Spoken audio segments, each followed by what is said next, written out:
Hey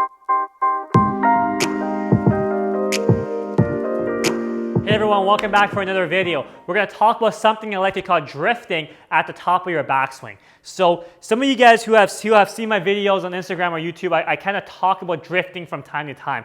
Drifting, I like to call it, is when at the top of your backswing, you stop moving, but things keep drifting and continue to move. So you can see if I really exaggerate this, I do my backswing turn, I get to the top, I stop turning, but my arms keep folding, my wrists keep hinging. I don't like that for most people. I want things to stop together where as soon as you stop turning, your arms and hands stop moving. I don't want any of this excess movement because it changes the timing of things and narrows things up, and it makes the timing harder to time for most players as they continue into the downswing. It's a lot easier for most players, I find, to have things stop together before they change direction. We don't want the backswing turn to stop and then this to continue going. So let me try one for you guys. I'm going to try one with a lot of drifting where I stop turning, but I keep folding and hinging. And when I do that, I feel like I have to be a very armsy downswing kind of guy, which I do not want to be. Because the arms and hands have traveled much more in the backswing, I have to undo that to catch up as I make my downswing turn, and we don't want that. For me to catch up, I have to pull my hands down. I'm steep. I'm going to be outside in. It's not very powerful. We don't want that to happen. That's why I don't really like drifting. I don't like that drift at the end of the backswing. I want things to stay together. So if I do one where I stay together, my torso turns in sync with my arms and hands, and I stop my arms and hands as I stop my torso turn.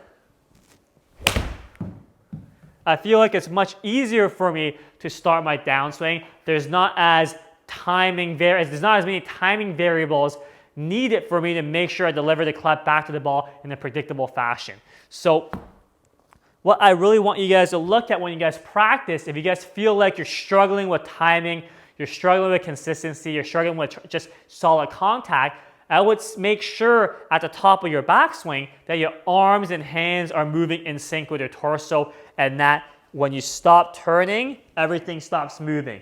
And do not drift and keep going even though you stop turning. So let's try one more here. I'm going to really make sure that my arms and hands move in sync with my torso. As soon as I stop turning, that's when my arms and hands stop moving. And then we can start the downswing. And I feel like it's much easier to start the downswing from there, and I find it to be the same for a lot of my clients where the consistency goes up and the speed goes up as well. Just generating speed becomes easier without losing the predictability. So hope that makes sense. Make sure you don't drift. Again, if you drift and your arms continue and your wrists continue as you stop turning, you narrow yourself up, you become more armsy in the golf swing, which we don't want. We take away the rotation, we decrease the likelihood for proper rotation and downswing, amongst other things. So it does more harm than good, so try your best not to drift at the top of the backswing. So check yourself on video to make sure you don't do that. We really want to make sure everything stops together before you change direction. So hope that helps. Any questions, leave in the comments below, and we'll catch you guys next time. Thanks for watching, everybody.